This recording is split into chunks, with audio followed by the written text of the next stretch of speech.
Salve, salve família, aqui quem fala é o Lutz do canal Cortes Podcast e no meu primeiro mês monetizado eu já fiz $3.000 só seguindo o que esse cara fala no curso dele. Então se você quer ganhar dinheiro com internet e YouTube sem nem precisar aparecer, confere o primeiro link na descrição. Mas o Japão pra mim foi... Eu vivi experiências lá, eu amo o Japão, tá? Mas eu passei pelo Vale da Sombra da Morte. Eu vivi coisas no Japão com 16 anos de idade que eu não desejo pra ninguém. E hoje, sendo mãe de uma menina, então eu sinto na pele e falo, nenhuma criança, nenhuma adolescente, pré-adolescente poderia passar pelas coisas que eu passei. E eu aproveito, né, toda a audiência que você tem para deixar um recado, né, para as mães que estão assistindo o seu programa, o podcast, porque tem muitas mães... E eu não tô aqui para transferir culpa para minha mãe, porque eu já era grandinha, né? 16 anos, apesar de ser menor de idade. Mas tem muitas mães que falam assim, eu não criei filha para ser prostituta. Só que elas usufruem daquilo que vem da prostituição. Mas você já teve experiências com a prostituição, aos 16 anos. Lá no Japão, lá no Japão, 16 aos anos? 16, Rafinha. E por quê? Eu cheguei, eu fiz 15... Um ano eu fiquei normal, numa escola, Tio-Gaku, né, que fala que é o ensino fundamental 2, uma bênção, inclusive tem bastante fotos assim no YouTube, eu de Seiráfico, que é o uniforme, tudo certinho. Daí já ganhei patrocínio da Billabong, continuei competindo, me destacando dentro do cenário do surf. Eu era a única gaijin que participava do campeonato japonês da liga, né? Então foi uma bênção. Mas aos 16... eu descobri que a minha mãe tinha uma dívida, inclusive com um primo meu, que eu amo muito, aqui de Sorocaba, e minha mãe tinha uma dívida com ele, financeira. E a minha mãe não tinha como pagar aquela dívida. Então, eu recebi uma proposta de uma colega da minha mãe. A minha mãe trabalhava na noite com a irmã dela, que é a minha tia. Boate também, assim? Karaokê, né? Karaokê. Uma prostituição camuflada, vamos dizer assim, no Japão, né? Você não se prostitui dentro da casa, mas você acaba... se conectando com clientes que você, né, se envolve com eles. Sua mãe se prostituía? Minha mãe se prostituiu no Japão. Foi stripper, né, no Japão. Só que isso eu só vim saber lá no Japão. Tá. Então, quando a minha mãe foi embora, eu tinha 10 anos de idade. Até os 15 eu via, minha mãe dizia que ela trabalhava em uma fábrica de kimono. E eu acreditava. E quando eu cheguei no Japão, foi desesperador, porque minha mãe não queria que eu fosse. E quando eu chego no Japão, em Nagoya, minha mãe tentou ainda, por um tempo, esconder. Ah, entendi. Essa história que ela te contava, você morando aqui antes de você ir pra lá. Sim, eu nunca tinha ido. Eu trabalho com kimono e, na verdade, já trabalhava na noite. Na noite, né? Que é bem comum. Muitas brasileiras vão e trabalham como hostess.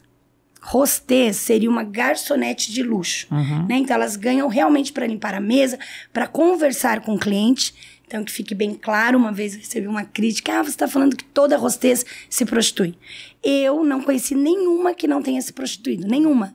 Agora, se existe, ok. Então, você vai para o Japão aos 15 anos de idade, aos 16 anos você descobre essa dívida... de $10.000. Ah, de $10.000, tanto dinheiro assim. É, mas que, para quem trabalha de dia numa fábrica, o salário na média... Assim, o salário médio na época era de $2.500. Mas quando você vai pra noite, você ganha isso em 10 dias. Você consegue tirar $10.000 no mês na prostituição. Se envolvendo com clientes, né? Então você trabalha nessas casas clube, que eles falam de karaokê, e você acaba conhecendo algum cliente que você vai se relacionar sexualmente e ele vai te dar aquilo que você pedir. O teu movimento para entrar na prostituição foi a dívida, é isso? Foi a dívida. E como foi a tua decidir entrar nisso? Foi assim, a minha tia tinha um clube e ela não deixava eu trabalhar lá, que fique bem claro isso. E a minha mãe muito menos. Minha mãe não queria me ver na noite, até porque eu era menor de idade, elas não queriam. Daí uma colega da minha mãe falou, Vivi, eu trabalho em um clube que eles pagam $17.150 das 8 à meia-noite só pra você ficar ali sentadinha. Daí eu falei, a minha mãe não vai deixar eu ir. Ela falou, não, mas vamos, eu converso com essa tia, que elas eram bem amigas, e eu fui. Eu já tinha completado 16 anos, inclusive eu tenho até uma foto, depois eu te mando do meu primeiro dia nesse clube. Eu mentia que tinha 19 e fui trabalhar nesse clube. Então, das 8 à meia-noite eu ficava ali. Menos de 2 semanas, calculo assim, 10 dias, eu conheci um cliente, né, que frequentava esse clube, e daí ele gostou de mim. E eu falei pra ele, Ele falou, por que você é tão nova trabalhando no clube? Porque lá, bebida alcoólica é permitida a partir dos 21. Mas você pode trabalhar a partir dos 18 na noite. Então, eu não podia beber. E daí eles perguntavam por quê? Eu falei, porque eu só tenho 19. Na verdade, eu tinha 16. Olha que loucura.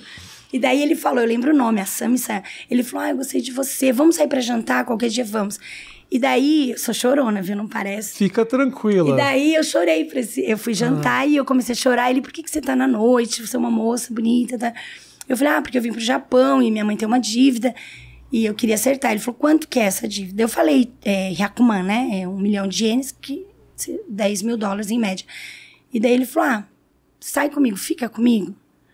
Daí eu nunca tinha me relacionado assim sexualmente. Eu já tinha tido um namoradinho no Brasil, mas sabe... Você nunca tinha tido relação sexual? Não era virgem, mas eu nunca tinha me relacionado com alguém por interesse. Tinha sido meu primeiro namoradinho, que eu namorei dos 12 até ir pro Japão. E daí eu falei, gente, como é que vai ser, né?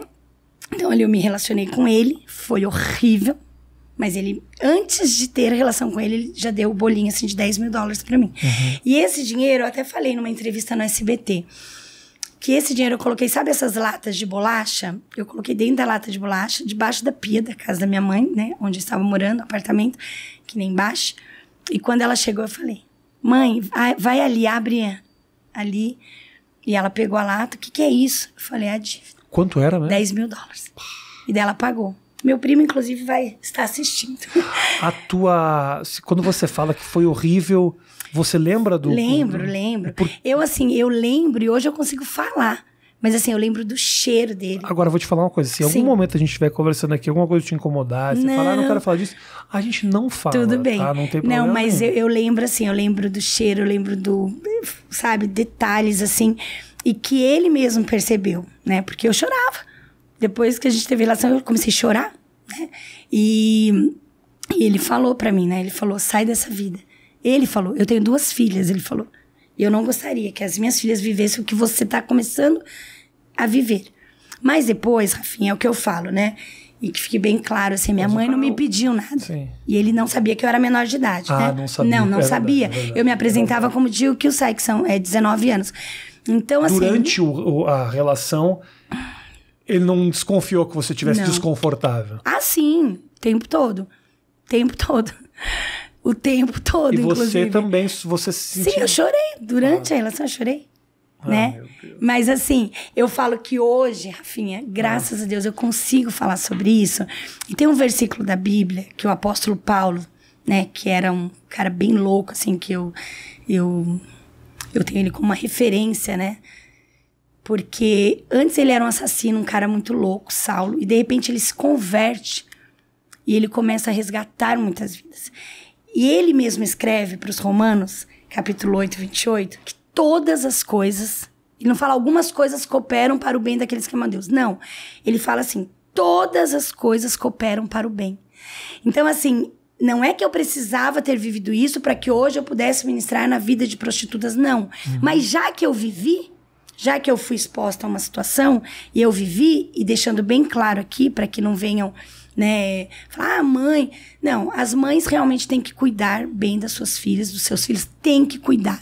Tem que estar em cima, entendeu? Mas eu conheço pais que são referência, que são bem se os filhos foram pro tráfico. Não, entendeu? Vai, enquanto for menor de idade, você tem autoridade sobre os teus filhos. Então...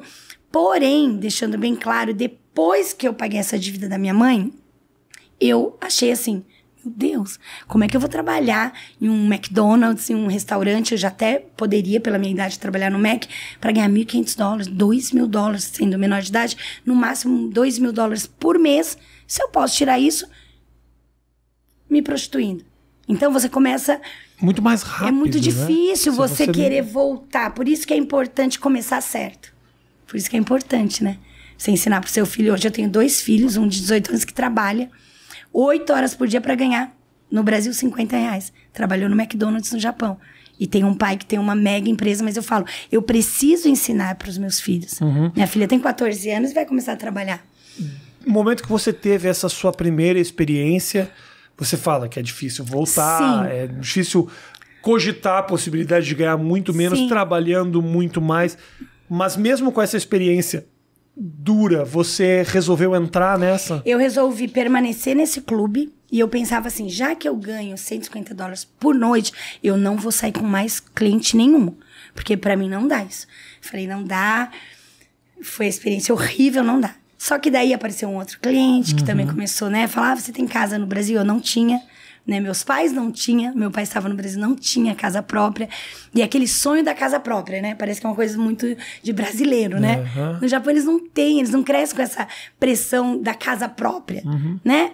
Tem outros tipos de pressões, mas essa... tem que ter uma casa própria, tem que ter uma faculdade. Então eu falei, meus pais não têm casa. Então eu vou me envolver com algum outro cliente e de repente compro uma casa. Só que você sempre fica naquela ilusão. E isso, assim, lá na frente da entrevista a gente vai falar sobre os filmes pornôs, né? Que futuramente eu vim fazer. Você fica, não, só mais essa vez.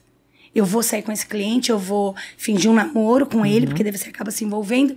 Mas até eu comprar a casa dos meus pais. Daí com 17 eu comprei o primeiro imóvel da minha mãe.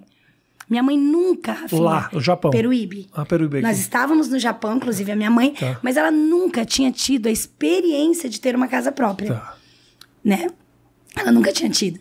E minha mãe, antes de ir pro Japão, ela era uma mulher muito sábia, uma mulher que cuidava da casa, uma mulher...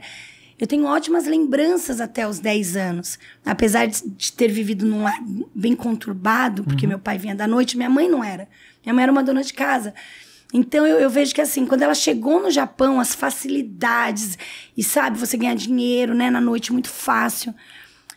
Tinha shows, né, minha mãe também fez shows à noite, mas eu fiz shows de lambada, que os clientes davam $1.000 de caixinha. Eles bebiam, eles, achei kawaii, né, bonitinho, $1.000. Então, eu falei, eu quero uma casa própria para minha mãe. E lá em Peruíbe, as pessoas conhecem a minha história desde criança. E aos 17 anos, quando eu venho com dólar, eu venho com $50 mil no corpo. No corpo. Né? Não podia, mas, né? Enfim, sem Jesus você faz tudo que não pode, mais um pouco. E você não teme, eu não temia nada, sabe? Enfim, eu falava assim, eu só quero as coisas, bens materiais. E a ganância, porque eu falava assim, quando você tem as coisas, as pessoas te veem de outra maneira. Isso que eu tô falando começa dentro da família, dos parentes. Aquela ali foi pro Japão, minha mãe. Já tá 5 anos lá, não tem nada. E ela não tinha mesmo. Ela não tinha uma casa própria. Ela foi pra trabalhar, pra juntar dinheiro e comprar uma casa própria. E voltar. Ela falou pra nós que ela voltaria no período de 1 ano. A mãe vai, 1 ano a mãe volta. Já tinha passado 5. Eu já tava com 17, então já tinha passado 7 anos. Minha mãe não tinha casa própria. Falei, minha mãe vai ter. Daí eu saí com outro cliente, que eu acabei até namorando, me envolvendo com ele. E ele me deu $50 mil. Que foi com esse dinheiro que você voltou pra cá? Comprei um apartamento em Peruíbe, ali no Prédio Redondo. Que foi o apartamento que o Ronaldo foi.